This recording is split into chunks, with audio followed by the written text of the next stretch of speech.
টিকটকে অনেকেই আছে ফেস না দেখিয়ে ভিডিও তৈরি করতে চায়, কিন্তু আপনি ফেস না দেখিয়ে ভিডিও তৈরি করতে পারবেন।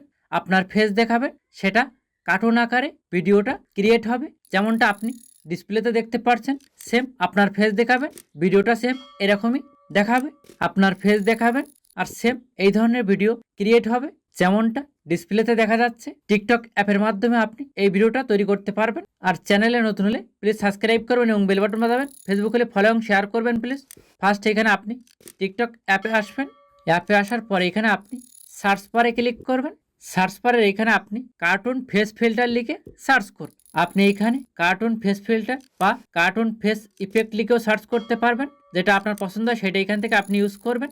এখানে আমি কার্টুন ফেস ফিল্টারটাই ক্লিক করলাম। সেম কিন্তু এই ধরনের ভিডিও আপনি তৈরি করতে পারবেন। তারপরে একটু নিচের দিকে আসবেন, এখানে একটা অপশন পাবেন ভিউ অল, এখানে আপনি ক্লিক করবেন। এখানে আপনি বিভিন্ন সময় বিভিন্ন ধরনের ফেস পাবেন, অনেক ধরনের ফিল্টার পেয়ে যাবেন।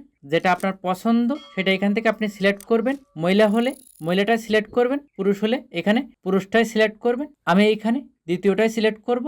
তারপরে এখানে আপনি কি করবেন, এই ভিডিও লোগোতে ক্লিক করবেন, একটু ওয়েট করবেন। আপনি এখানে যতটা ফেস দেখাবেন ক্যামেরায় কিন্তু ঠিক ততটা এখানে দেখা যাবে। এখানে আপনি কি করবেন, সেকেন্ডটাও করতে পারবেন, 10 মিনিট কি 60 সেকেন্ড বা 15 সেকেন্ড, সেটা এখান থেকে আপনি সিলেক্ট করবেন। তারপর আপনি কি করবেন, যেটা আপনি সিলেক্ট করছেন তার উপরে আপনি এখানে টাচ করবেন। টাচ করলে এখানে আপনি 60 সেকেন্ড পর্যন্ত ভিডিওটা ক্রিয়েট করতে পারবেন। ভিডিওটা ক্রিয়েট করার পরে এখানে আপনি যে টিক চিহ্নতে ক্লিক করবেন। তারপর এখান থেকে আপনি গান সেট করে এই ভিডিওটা পোস্ট করতে পারবেন। এইভাবে এখানে আপনি ফেস না দেখিয়ে ভিডিওটা ক্রিয়েট করতে পারবেন।